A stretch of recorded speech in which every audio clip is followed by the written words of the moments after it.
ಇವತ್ತು ಬಹಳ ನಿರೀಕ್ಷೆ ಇತ್ತು ಜಾಮೀನು ಅರ್ಜಿ ಏನಾಗುತ್ತಪ್ಪ ಅಂತ. ಕನಕಪುರ ಬಂಡೆ ಡಿಕೆ ಶಿವಕುಮಾರ್ಗೆ ಇನ್ನು ಜೈಲೇ ಫಿಕ್ಸ್. ದೆಹಲಿ ಹೈಕೋರ್ಟ್ನಲ್ಲಿ ಡಿಕೆ ಶಿವಕುಮಾರ್ ಸಲ್ಲಿಸಿದ್ದ ಜಾಮೀನು ಅರ್ಜಿ ವಿಚಾರಣೆಯನ್ನ ಗುರುವಾರ ಮಧ್ಯಾಹ್ನಕ್ಕೆ ಮುಂದೂಡಲಾಗಿದೆ. ಡಿಕೆಶಿ ಅವರ ಪರ ವಾದ ಮಂಡಿಸಿದ ವಕೀಲ ಅಭಿಷೇಕ್ ಮನು ಸಿಂಘ್ವಿ ಪ್ರಬಲ ವಾದವನ್ನೇ ಮಂಡಿಸಿದ್ರು. ಇಡಿ ಪರ ವಕೀಲರಾದಂತಹ ಅವರ ವಾದ ಕೂಡ ಮಾಡಬೇಕಾದ್ರೆ ವಿಚಾರಣೆ ಕೂಡ ಮುಂದೂಡಲಾಯಿತು. ಈ ಮಧ್ಯೆ ಇಡಿ ಕೋರ್ಟ್ ಕೂಡ 3ನೇ ಬಾರಿ ನ್ಯಾಯಾಂಗ ಬಂಧನವನ್ನು ವಿಸ್ತಾರ ಮಾಡಿದೆ. 10 ದಿನಗಳ ಕಾಲ ಡಿಕೆಶಿಗೆ ನ್ಯಾಯಾಂಗ ಬಂಧನ ವಿಸ್ತರಣೆ ಕೂಡ ಮಾಡಿದೆ. ಹೀಗಾಗಿ ಡಿಕೆ ಶಿವಕುಮಾರ್ ಅವರನ್ನ ತಿಹಾರ್ ಜೈಲ್ಗೆ ಶಿಫ್ಟ್ ಮಾಡಲಾಯಿತು. ಜೈಲಿನಲ್ಲಿ ಟಿವಿ ಹಾಗೂ ಕುರ್ಚಿಗೆ ಬೇಡಿಕೆ ಇಟ್ಟ ಡಿಕೆ ಮನವಿಯನ್ನ ಕೋರ್ಟ್ ಪುರಸ್ಕರಿಸಿದೆ. ಆದರೆ ಇನ್ಮುಂದೆ ಡಿಕೆ ಕುಟುಂಬಸ್ಥರು ಮಾತ್ರ ಭೇಟಿ ಮಾಡಬಹುದು, ಹೊರಗಿನವರಿಗೆ ಅವಕಾಶ ಇಲ್ಲ. ಇದು ಅಭಿಮಾನಿಗಳಲ್ಲಿ ಭಾರಿ ನಿರಾಸ ಮೂಡಿಸಿತು.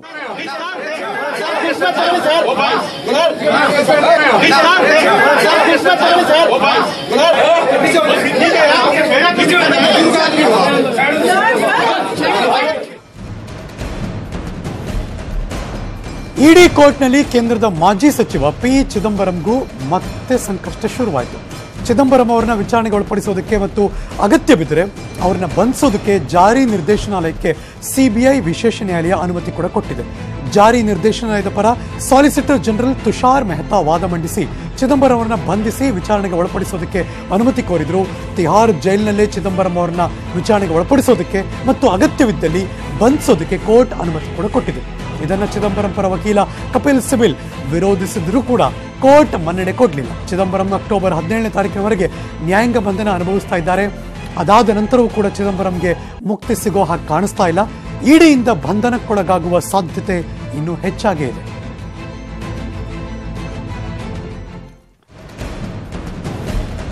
ಇವತ್ತಿನವರೆಗೆ ಕಾಶ್ಮೀರದ 370 ರದ್ದು ಮಾಡಿದ್ದು ದೊಡ್ಡ ಅಸ್ತ್ರ. ಇದರಿಂದ ಕೇಸರಿ ಪಾಳ್ಯಕ್ಕೆ ಸಿಕ್ಕಿದೆ ಮಗದೊಂದು ಕೇಸರಿ ಅಸ್ತ್ರ. ಸ್ವತಂತ್ರ ಹೋರಾಟ ವಿಚಾರದಲ್ಲಿ ಪರ ವಿರೋಧದ ಚರ್ಚೆಗೆ ಗುರಿಯಾಗಿರುವಂತಹ ವ್ಯಕ್ತಿಯನ್ನ ಮಹಾರಾಷ್ಟ್ರ ಬಿಜೆಪಿ ಈಗ ಮತಬೇಟೆಗೆ ಬಳಸಿಕೊಂಡಿದೆ. ಮಹಾರಾಷ್ಟ್ರದಲ್ಲಿ ಭಾರತ ರತ್ನ ಕೂಡ ಈಗ ಎಲೆಕ್ಷನ್ ಮ್ಯಾಟರ್. ಇನ್ನೊಂದು ಕಡೆ ಕುರುಕ್ಷೇತ್ರದ ಅಖಾಡದಲ್ಲಿ ನಾಯಕರ ಪ್ರಚಾರದ ಅಬ್ಬರ ಕೂಡ ಜೋರಾಗಿ ನಡೀತಾ ಇದೆ. ಹಾಗಾದ್ರೆ ಇವತ್ತಿನ ಸ್ಪೆಷಲ್ ಅಪ್ಡೇಟ್ ಇಲ್ಲಿದೆ.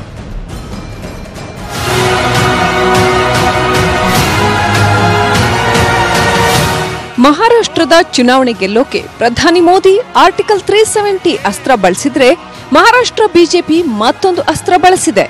ಆ ಅಸ್ತ್ರದ ಹೆಸರು वीर सावरकर. स्वातंत्र्यवीर सावरकर यांना भारत रत्न मिळालं पाहिजे याकरता राज्य सरकारच्या माध्यमातून शिफारस तर आम्ही केलीच आहे. येस, ವೀರ್ ಸಾವರ್ಕರ್ಗೆ ಭಾರತ ರತ್ನ ನೀಡುವಂತೆ ಕೇಂದ್ರಕ್ಕೆ ಶಿಫಾರಸು ಮಾಡ್ತೇನೆ ಅಂತ ಹೇಳಿದ್ದಾರೆ ಮಹಾರಾಷ್ಟ್ರ ಸಿಎಂ ಫಡ್ನವೀಸ್. ಇದಕ್ಕೆ ವೇದಿಕೆಯಾಗಿದ್ದು ಮುಂಬೈನಲ್ಲಿ ನಡೆದ ಬಿಜೆಪಿ ಪ್ರಣಾಳಿಕೆ ಕಾರ್ಯಕ್ರಮ. ಸಾವರ್ಕರ್ ಜೊತೆ ಸಾಮಾಜಿಕ ಸುಧಾರಕರಾದ ಮಹಾತ್ಮ ಜ್ಯೋತಿಬಾ ಫುಲೆ ಹಾಗೂ ಸಾವಿತ್ರಿಬಾಯಿ ಫುಲೆಯನ್ನ ಭಾರತ ರತ್ನಕ್ಕೆ ಶಿಫಾರಸು ಮಾಡೋದಾಗಿ ಹೇಳಿ ಮರಾಠಿಗರ ಮತಬುಟ್ಟಿಗೆ ಕೈ ಹಾಕಿದ್ದಾರೆ.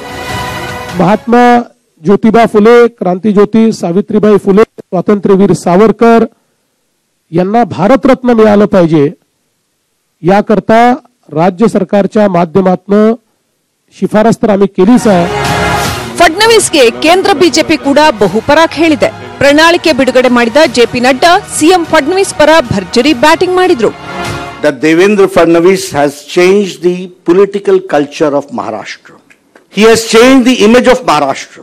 5 साल पहले जो हम भ्रष्टाचार युक्त प्रदेश देखते थे, आज हम भ्रष्टाचार मुक्त प्रदेश देखते हैं.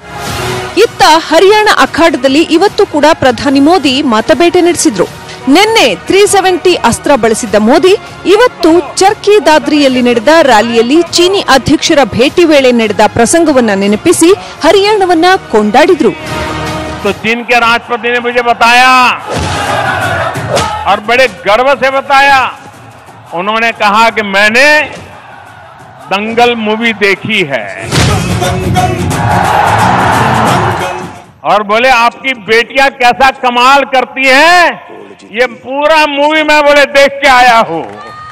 जब मैं चीन के राष्ट्रपति से सुन रहा था, मुझे बड़ा गर्व होता था मेरे हरियाणा के ऊपर. मेरे हरियाणा की शक्ति पे गर्व होता है। ಇದಾದ ಬಳಿಕ ಕುರುಕ್ಷೇತ್ರದಲ್ಲೂ ಮೋದಿ ಭರ್ಜರಿ ಸಮಾವೇಶ ನಡೆಸಿದ್ರು. ಹರಿಯಾಣದಲ್ಲಿ ಮೋದಿ ಶೋ ನಡೀತಾ ಇದ್ರೆ ಇತ್ತ ಮಹಾರಾಷ್ಟ್ರದಲ್ಲಿ ಕಾಂಗ್ರೆಸ್ ಪರ ರಾಹುಲ್ ಗಾಂಧಿ ಮತ್ತೆ ಅಖಾಡಕ್ಕಿಳಿದಿದ್ರು. ಯಾವತ್ನಾಲ್ ಹಾಗೂ ವಾರ್ಧಾ ಜಿಲ್ಲೆಯಲ್ಲಿ ಪ್ರಚಾರ ನಡೆಸಿದ ರಾಹುಲ್ ಗಾಂಧಿ ಕೇಂದ್ರ ಹಾಗೂ ರಾಜ್ಯ ಸರ್ಕಾರದ ವಿರುದ್ಧ ಹರಿಹಾಯ್ದ್ರು. ಮತದಾನ ಹತ್ತಿರವಾಗ್ತಿದ್ದಂತೆ ಅಖಾಡದಲ್ಲಿ ಅಬ್ಬರ ಜೋರಾಗಿದೆ. ರಾಜಕೀಯ ಪಕ್ಷಗಳ ಪಟ್ಟುಗಳು ಬಲವಾಗ್ತಿದೆ. ಮತದಾರ ಯಾರಿಗೆ ಜೈ ಅಂತಾನೆ ನೋಡ್ಬೇಕು.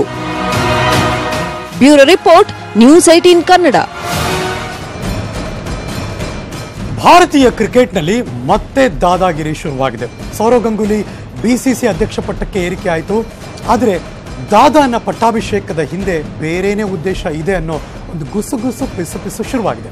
ಈಗ ಬಿಸಿಸಿಗೆ ದಾದಾ, ಮುಂದೆ ಬಂಗಾಳಕ್ಕೂ ಕೂಡ ಗಂಗೂಲಿನೇ ದಾದಾ ಅನ್ನೋ ಮಾತುಗಳು ಕೇಳಿ ಬರ್ತಾ ಇದೆ. ಅದೇನು ವೆರಿ ಇಂಟ್ರೆಸ್ಟಿಂಗ್ ಸ್ಟೋರಿ, ನೋಡ್ಬಿಡಿ.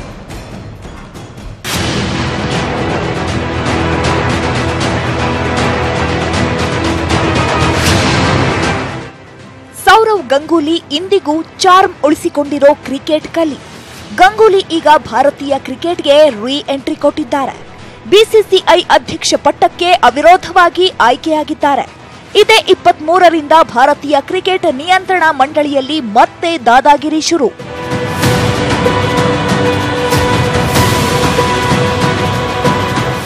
ಅಂದಹಾಗೆ ಬಿಸಿಸಿಐಗೆ ಗಂಗೂಲಿಯನ್ನ ಆಯ್ಕೆ ಮಾಡಿರೋದ್ರ ಹಿಂದೆ ಬೇರೆನೇ ಟಾರ್ಗೆಟ್ ಇದೆ ಎನ್ನಲಾಗ್ತಿದೆ.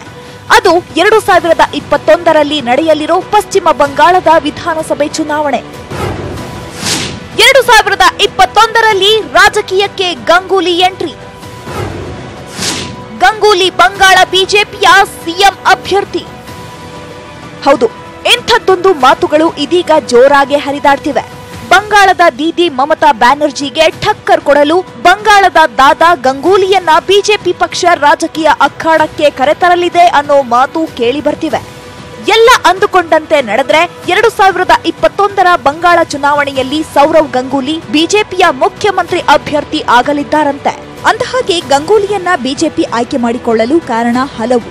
ಅದೇನಂದ್ರೆ, ಬಂಗಾಳ ಅಂದ್ರೆ ಈಗಲೂ ನೆನಪಿಗೆ ಬರೋದು ಒಂದು ದೀದಿ ಮಮತಾ, ಮತ್ತೊಂದು ದಾದಾ ಸೌರವ್ ಗಂಗೂಲಿ. ಹೀಗಾಗಿ ದೀದಿ ಕೋಟೆಯಲ್ಲಿ ದಾದಾ ಅಸ್ತ್ರ ಬಳಸೋಕೆ ಬಿಜೆಪಿ ಮುಂದಾಗಿದೆಯಂತೆ. ಅಲ್ಲದೆ ಗಂಗೂಲಿ ಬಂಗಾಳದ ಅತಿ ಜನಪ್ರಿಯ ವ್ಯಕ್ತಿ, ಈಗಲೂ ಅಪಾರ ಅಭಿಮಾನಿಗಳನ್ನು ಹೊಂದಿದ್ದಾರೆ. ಗಂಗೂಲಿಯ ನಾಯಕತ್ವ ಗುಣ ಎಂತದ್ದು ಅನ್ನೋದು ಅವರು ಟೀಂ ಇಂಡಿಯಾದ ನಾಯಕನಾಗಿದ್ದಾಗಲೇ ಪ್ರೂವ್ ಮಾಡಿದ್ದಾರೆ. ಇನ್ನು ಮಾತಿಗೆ ನಿಂತ್ರೂ ಅಷ್ಟೇ, ತೂಕದ ಮೌಲ್ಯದ ಮಾತುಗಳನ್ನಾಡ್ತಾರೆ. ಇನ್ನು 47 ವರ್ಷದ ಸೌರವ್ ಗಂಗೂಲಿ ಯುವ ಸಮೂಹದ ಪ್ರತಿನಿಧಿ. ಯುವ ಸಮೂಹದ ಮತಗಳನ್ನ ಸೆಳೆಯಬಲ್ಲ ತಾಕತ್ತು ಹೊಂದಿದ್ದಾರೆ. ಈ ಎಲ್ಲ ಕಾರಣಕ್ಕೆ ಸೌರವ್ ಗಂಗೂಲಿಗೆ ಬಿಜೆಪಿ ಗಾಳ ಹಾಕಿದ್ದು ಮುಂದಿನ ಬಂಗಾಳ ಅಸೆಂಬ್ಲಿ ಚುನಾವಣೆಯಲ್ಲಿ ಗಂಗೂಲಿಯನ್ನೇ ಸಿಎಂ ಅಭ್ಯರ್ಥಿ ಮಾಡಲು ಪ್ಲಾನ್ ಮಾಡಿದೆ ಎನ್ನಲಾಗ್ತಿದೆ. ಇದಕ್ಕೆ ಪುಷ್ಟಿ ನೀಡುವಂತೆ ಕಳೆದ ಶನಿವಾರ ಅಮಿತ್ ಶಾರನ್ನ ಗಂಗೂಲಿ ಭೇಟಿಯಾಗಿದ್ರು ಅನ್ನೋ ಸುದ್ದಿಗಳು ಹರಿದಾಡಿದ್ವು. ಈ ಬಗ್ಗೆ ಖುದ್ದು ರಿಯಾಕ್ಷನ್ ಕೊಟ್ಟಿದ್ದ ಶಾ, ನಾವು ಭೇಟಿಯಾಗಿಲ್ಲ, ಯಾರೇ ಬಿಜೆಪಿಗೆ ಬಂದ್ರೂ ಸ್ವಾಗತ ಅಂತ ಹೇಳಿ ಗಂಗೂಲಿಗೂ ಪರೋಕ್ಷ ಆಹ್ವಾನ ಕೊಟ್ಟಿದ್ರು.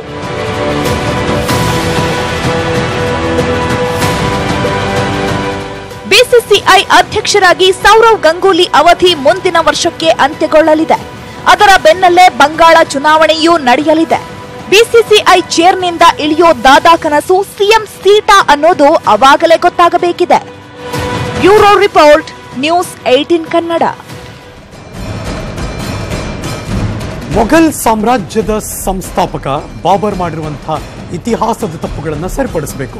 ಹೀಗೆಂದು ಅಯೋಧ್ಯೆ ಭೂ ವಿವಾದಕ್ಕೆ ಸಂಬಂಧಪಟ್ಟ ಹಾಗೆ ಸುಪ್ರೀಂ ಕೋರ್ಟ್ನಲ್ಲಿ ಹಿಂದೂಗಳ ಕಡೆಯವರು ವಾದವನ್ನು ಮಂಡಿಸಿದ್ದಾರೆ. ಹಿಂದೂಗಳ ಕಡೆಯಿಂದ ವಾದ ಮಂಡಿಸಿದ ವಕೀಲ ಕೆ ಪರಸರನ್, ಅಯೋಧ್ಯೆಯಲ್ಲಿ ಮುಸ್ಲಿಮರಿಗೆ ನಮಾಜ್ ಮಾಡೋದಕ್ಕೆ ತುಂಬಾ ಮಸೀದಿಗಳಿವೆ, ಆದರೆ ರಾಮನ ಹುಟ್ಟಿದ ಸ್ಥಳವನ್ನು ಬದಲಾಯಿಸೋದಕ್ಕೆ ಹಿಂದೂಗಳಿಗೆ ಸಾಧ್ಯ ಇಲ್ಲ. ರಾಮನ ಜನ್ಮಸ್ಥಳದಲ್ಲಿ ಬಾಬರ್ ಮಸೀದಿ ಕಟ್ಟಿ ಮಾಡಿರುವಂತಹ ಐತಿಹಾಸಿಕ ತಪ್ಪನ್ನು ಸರಿಪಡಿಸಬೇಕಾಗಿದೆ ಅಂತ ವಾದ ಮಂಡಿಸಿದ್ರು. ಅಯೋಧ್ಯೆ ಭೂ ವಿವಾದದ ಬಗ್ಗೆ 2 ದಿನಗಳ ಅಂತಿಮ ವಿಚಾರಣೆ ಕೂಡ ಬಾಕಿ ಇದೆ. ಅಕ್ಟೋಬರ್ 17ಕ್ಕೆ ಅಂತಿಮ ವಿಚಾರಣೆ ಮುಗಿಸೋದಕ್ಕೆ ಈಗಾಗಲೇ ಸುಪ್ರೀಂ ಕೋರ್ಟ್ ಡೆಡ್ಲೈನ್ ಕೂಡ ಕೊಟ್ಟಿದ್ದು, ಅದರಂತೆ ನಿನ್ನೆ ಮುಸ್ಲಿಮರ ಕಡೆಯಿಂದ ವಾದ ಕೂಡ ಮುಕ್ತಾಯ ಆಯಿತು. ಇವತ್ತು ಹಿಂದೂಗಳ ಕಡೆಯಿಂದ ವಾದ ನಡೀತಾ ಇದೆ. ನಾಳೆ ಕೂಡ ಹಿಂದೂಗಳ ಕಡೆ ವಾದ ಮಂಡನೆ ಆಗುತ್ತೆ. ನಾಡಿದ್ದು ಅಂತಿಮ ವಿಚಾರಣೆ ಕೂಡ ಮುಗಿಯುತ್ತೆ. ಶೀಘ್ರದಲ್ಲೇ ಅಂತಿಮ ತೀರ್ಪು ಹೊರಬರುವ ಎಲ್ಲ ಸಾಧ್ಯತೆಗಳು ಕೂಡ ಇದೆ. ಇನ್ನು ಅತ್ತ ರಾಮ ಜನ್ಮಭೂಮಿಯಲ್ಲಿ ನಿಷೇಧಾಜ್ಞೆ ಜಾರಿಯಲ್ಲಿದೆ.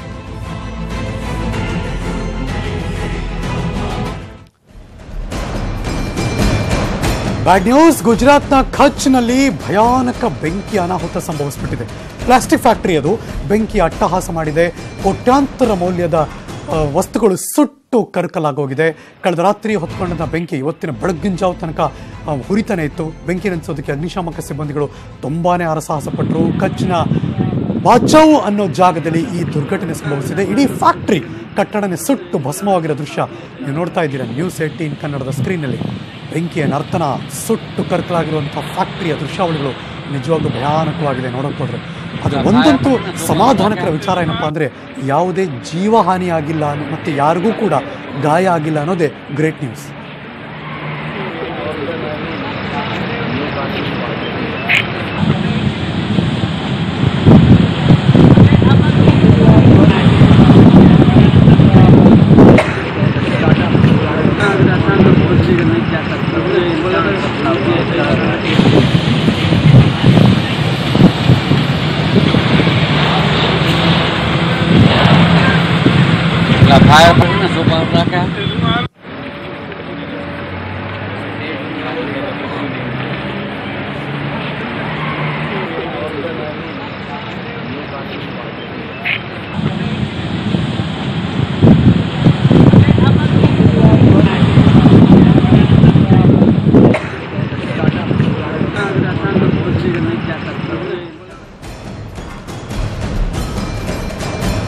ದೇಶದ ಯಾವುದೇ ಮೂಲೆಯಲ್ಲಿ ಟೆರರ್ ಅಟ್ಯಾಕ್ ನಡೆದರೆ ಅಲ್ಲಿಗೆ ರಕ್ಷಣೆಗೆ ಧಾವಿಸೋದು NSG ಕಮಾಂಡೋಗಳು.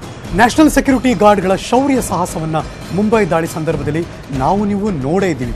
ಅಂತಹ NSG ಕಮಾಂಡೋಗಳ ಶೌರ್ಯ ಇವತ್ತು ಮತ್ತೊಮ್ಮೆ ಅನಾವರಣ ಆಯಿತು. ಭದ್ರತಾ ಪಡೆಗಳ ತಾಕತ್ತು ಕಂಡು ಕೇಂದ್ರ ಗೃಹ ಸಚಿವರೇ ಒಂದು ಕ್ಷಣ ದಂಗಾದರು. ಹಾಗಾದರೆ ಏನು ನಡೀತು ಅಲ್ಲಿ? ಎಲ್ಲಿದೆ ನೋಡಿ ಸ್ಟೋರಿ.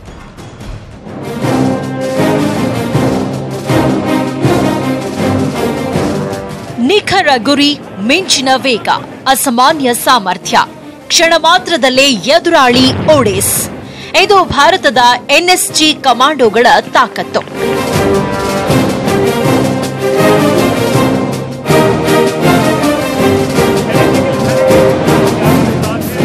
ದೇಶದ ಒಳಗೆ ಎಲ್ಲೇ ಉಗ್ರರ ದಾಳಿಯಾಗ್ಲಿ ಅಲ್ಲಿಗೆ ಧಾವಿಸಿ ಬರೋದು ಈ ಬ್ಲಾಕ್ ಕ್ಯಾಟ್ ಕಮಾಂಡೋಗಳು. NSG ಬಂದ್ರಷ್ಟೇ ಎಲ್ರಿಗೂ ನಿಟ್ಟುಸಿರು. ಇವರು ಬಂದ್ರಂದ್ರೆ ಅಲ್ಲಿ ಮಿಂಚಿನ ಕಾರ್ಯಾಚರಣೆ. 2008ರ ಮುಂಬೈ ಮೇಲೆ ಉಗ್ರರು ದಾಳಿ ಮಾಡಿದಾಗ ಮಾಯಾನಗರಿಯನ್ನ ರಕ್ಷಣೆ ಮಾಡಿದ್ದು ಇದೇ NSG ಕಮಾಂಡೋಗಳು. ಹಿಟ್ ಲಿಸ್ಟ್ ನಲ್ಲಿರೋ ದೇಶದ ನಾಯಕರಿಗೆ ಸೆಕ್ಯೂರಿಟಿ ಕೊಟ್ಟು ರಕ್ಷಣೆ ಮಾಡ್ತಾ ಇರೋದು ಕೂಡ ಇದೇ NSG.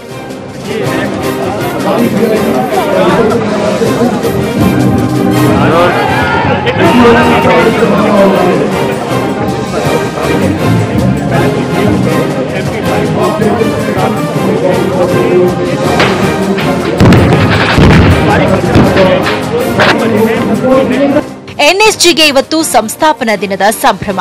ಈ NSG ದಿನಾಚರಣೆ ನಡೆದದ್ದು ಹರಿಯಾಣದ ಮನೆಸಾರ್ನಲ್ಲಿ. ಸಂಸ್ಥಾಪನಾ ದಿನದಂದು NSG ಕಮಾಂಡೋಗಳು ತಮ್ಮ ಅಸಾಮಾನ್ಯ ಶಕ್ತಿ ಸಾಮರ್ಥ್ಯವನ್ನ ಪ್ರದರ್ಶನ ಮಾಡಿದ್ರು. ಉಗ್ರರ ದಾಳಿ ವೇಳೆ ಹೇಗೆ ಕಾರ್ಯಾಚರಣೆ ಮಾಡ್ತೀವಿ, ನಾಯಕರ ಮೇಲೆ ಅಟ್ಯಾಕ್ ಆದಾಗ ಅವರನ್ನ ಹೇಗೆ ಸೇಫ್ ಮಾಡ್ತೀವಿ ಅನ್ನೋದನ್ನ ತೋರಿಸ್ಕೊಟ್ರು.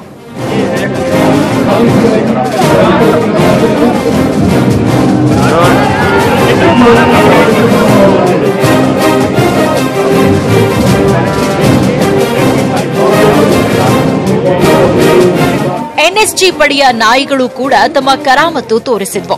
ಅಲ್ಲದೆ ರಾಷ್ಟ್ರೀಯ ಭದ್ರತಾ ದಳದ ಯೋಧರು ಮಾಡಿದ ಕಸರತ್ತು ಕೂಡ ಅಮೋಘವಾಗಿತ್ತು.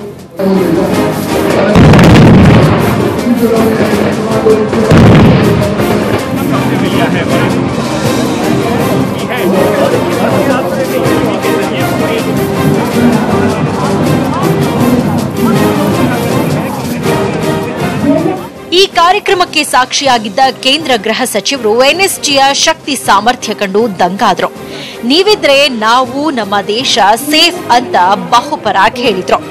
मैं यहाँ आया उसके पहले मैंने सुना था और आज मुझे देखकर हर्ष और विश्वास की बढ़ोतरी के साथ पूरी दुनिया को कहना चाहता हूँ कि सर्वत्र सर्वोत्तम सुरक्षा के मंत्र के साथ NSG कमांडो की निगरानी में हमारे देश की आंतरिक सुरक्षा किसी भी आतंकवादी हमले में एनएसजी सक्षम है, समर्थ है और उसके द्वारा हम ಭಾರತದ ಆಂತರಿಕ ಭದ್ರತೆಯನ್ನ ಕಾಪಾಡುವುದೇ ಈ ಎನ್ಎಸ್ಜಿ ಕಮಾಂಡೋಗಳು. ಎನ್ಎಸ್ಜಿ ಇದ್ರೆ ಮಾತ್ರ ನಾವು ನಿಶ್ಚಿಂತೆಯಿಂದ ನಿದ್ದೆ ಮಾಡಬಹುದು. ಎನ್ಎಸ್ಜಿ ಸಂಸ್ಥಾಪನಾ ದಿನದಂದು ಅದರ ಯೋಧರಿಗೆ ನಮ್ಮದೊಂದು salute. Bureau report, news 18 Kannada. Welcome back. India ನ್ಯೂಸ್ಗೆ ಮತ್ತೆ ಸ್ವಾಗತ. ಕಾಲಿವುಡ್ನ ಬಾಬಾಗೂ ಹಿಮಾಲಯದ ಬಾಬಾಗೂ ಒಂದು ರೀತಿಗ ಅವಿನಾಭಾವ ಸಂಬಂಧ. ಸೂಪರ್ ಸ್ಟಾರ್ಗೂ ಆಧ್ಯಾತ್ಮಕ್ಕೂ ಹತ್ತಿರದ ನಂಟು. ಸಿನಿಮಾದಿಂದ ಬಿಡುವು ಸಿಕ್ಕಾಗ್ಲೆಲ್ಲ ಹಿಮಾಲಯದ ಬೆಟ್ಟ ಏರಿ ಬರ್ತಾರೆ ಸೂಪರ್ ಸ್ಟಾರ್. ಈಗ ಮತ್ತೊಮ್ಮೆ ಹಿಮಾಲಯದ ಯಾತ್ರೆ ಮಾಡ್ತಿದ್ದಾರೆ. ಅತ್ತ ಹಿಮಾಲಯದಲ್ಲಿ ರಜನಿಕಾಂತ್ ಸುತ್ತಾಡ್ತಾ ಇದ್ರೆ, ಇತ್ತ ತಮಿಳುನಾಡಿನ ರಾಜಕೀಯದ ಕಣ್ಣು ಮಾತ್ರ ಕಿವಿ ತೆರೆದು ಫುಲ್ ಅಲರ್ಟ್ ಆಗಿದೆ. ಇನ್ನೊಂದಷ್ಟು ದಿನ ಶೂಟಿಂಗ್ ಇಲ್ಲ, ಕೇವಲ ಆಧ್ಯಾತ್ಮ ಜೀವನ. ಬೆಟ್ಟ ಗುಡ್ಡಗಳಲ್ಲಿ ಸುತ್ತಾಟ, ದೇವರ ದರ್ಶನ, ಆಶ್ರಮದಲ್ಲಿ ಯೋಗ, ಗುಹೆಗಳಲ್ಲಿ ಧ್ಯಾನ. ಕೆಲ ದಿನಗಳ ಕಾಲ super star Rajini not reachable.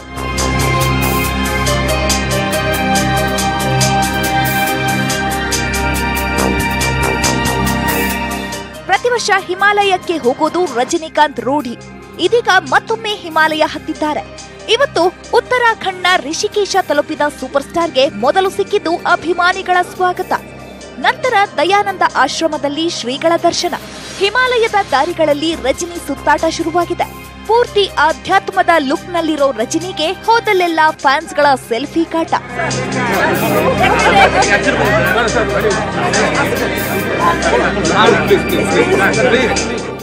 Rajinikanth ಹಿಮಾಲಯಕ್ಕೆ ಹೋಗಿ ಬಂದಾಗಲೆಲ್ಲ ಏನಾದ್ರೂ ಹೊಸ ಸುದ್ದಿ ಕೊಡ್ತಾರೆ.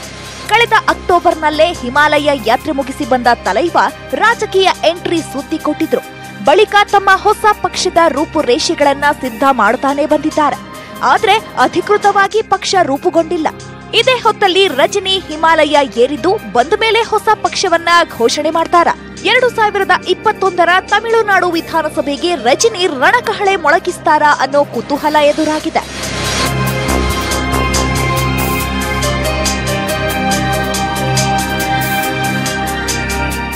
ಇನ್ನೊಂದು ಕುತೂಹಲ ಅಂದ್ರೆ, ರಜನಿ ದರ್ಬಾರ್ ಸಿನಿಮಾ ಒಂದರಲ್ಲೇ ಬ್ಯುಸಿಯಾಗಿದ್ರು. ಆ ಚಿತ್ರದ ಶೂಟಿಂಗ್ ಮುಕ್ತಾಯವಾಗಿದೆ. ಅದರ ಬೆನ್ನಲ್ಲೇ ಸೂಪರ್ ಸ್ಟಾರ್ ಹಿಮಾಲಯಕ್ಕೆ ಹೋಗಿರೋದನ್ನ ನೋಡಿ ತಲೈವ ಫ್ಯಾನ್ಸ್ನ ಕ್ಯೂರಿಯಾಸಿಟಿ ಇನ್ನೂ ಜಾಸ್ತಿಯಾಗಿದೆ.